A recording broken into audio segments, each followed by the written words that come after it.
నమస్తే. జయవీర బ్రహ్మజై, గోవిందమాంబజై, జయవీర బ్రహ్మజై, అచలానంద స్వామిజై. వేద పండితుడు,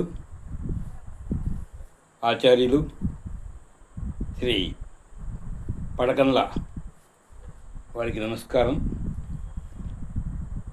మీరు నిజంగా చాలా గొప్పవారండి. ఎందుకంటే ఈ కాలంలో భార్యాభర్తలకు జన్మించినటువంటి 2-3 పిల్లలను సాకి సంతరించడం అంటేనే చాలా కష్టమైన విషయం. అలాంటిది మీ పిల్లలతో పాటు పిల్లలుగా భావించి ఎక్కడెక్కడ ప్రాంతాల నుంచో వచ్చినటువంటి మీ దగ్గర విద్య నేర్చుకోవడానికి వచ్చినటువంటి శిష్యులను మీ పుత్రులతో సమానంగా చూస్తూ వారికి విలువైన వేద విద్యను అందజేస్తూ వారికి అతి తక్కువ ఖర్చుతో ముందు ఉన్నతమైనటువంటి జీవనాన్ని గడిపేందుకు వారికి ఒక ఆసరాగా నిలుస్తున్నారు. అంతేగాక మీ శ్రీమతి గారు ఒకరిద్దరికి వడ్డీ పెట్టడం, ఒకరోజు బంధువులు వస్తే పెట్టడం వేరు. 15 మంది 20 మంది విద్యార్థులకు ప్రతినిత్యము వడ్డీ పెట్టడం, వడ్డించటం, ఇవన్నీ చేయటం చాలా ఓపికతో ఉండాలి. ఆశ్రమంలో పూర్వం నుంచి కూడా ఇలా విద్యార్థులను చదివించటం, వారికి ఉచిత విద్య నేర్పించటం, భోజనం పెట్టడం ఆ కాలంలో రాజాస్థానాలు, రాజాశ్రయం వల్ల జరిగేటేమో కానీ ఈ కాలంలో అట్లా సంస్థల ద్వారా కాకుండా వ్యక్తుల ద్వారా వేద పాఠశాలలు నడపడం అనేటువంటిది ఎంతటి కష్టమైన పనో నాకు కొంత అనుభవం తెలుసు.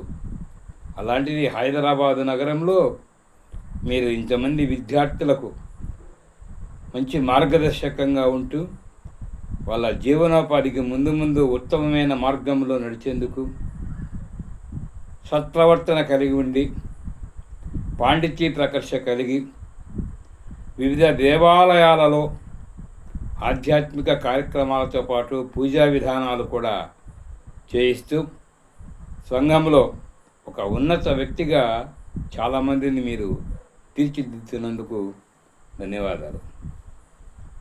పడకన్ల వెంకటాచారి గారు అనగానే ఒక వేద పండితుడు. ఆయన ఇంతమంది విద్యార్థులకు విద్య నేర్పుతున్నారు, వారికి ఆధారభూతంగా ఉన్నారు. చాలా నీతి నిజాయితీగా అందరినీ కూడా ఆదరిస్తున్నారు. అలాగే మీ ఇంటికి వచ్చినటువంటి అతిథి అభ్యాగతులను కూడా చాలా గౌరవ మర్యాదలతో వారిని సత్కరించి పంపించటం కూడా మాకెంతో ఆనందదాయకం. మీరు మీ యొక్క విద్యా సంస్థ, విద్యార్థులు, వాటితో పాటు మీ సంతానము ఆయురారోగ్యాలతో అభివృద్ధి పదంలో నడుస్తూ మీకు ఇంకా మంచి పేరు తేవాలని ఆశిస్తూ మీకు ధన్యవాదాలు చెప్తున్నామండి. ఎందుకంటే చాలామందిని చూసాము కానీ పండితులను పాండిత్యం ఉంటానే చాలామందికి గర్వం వస్తుంది.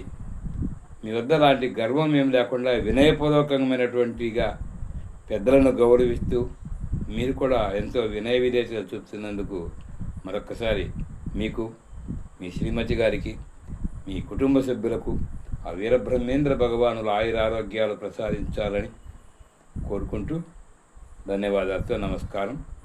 మీ సదా స్నేహం కోరే ఈశ్వరెడ్డి, బ్రహ్మంగారి మఠం.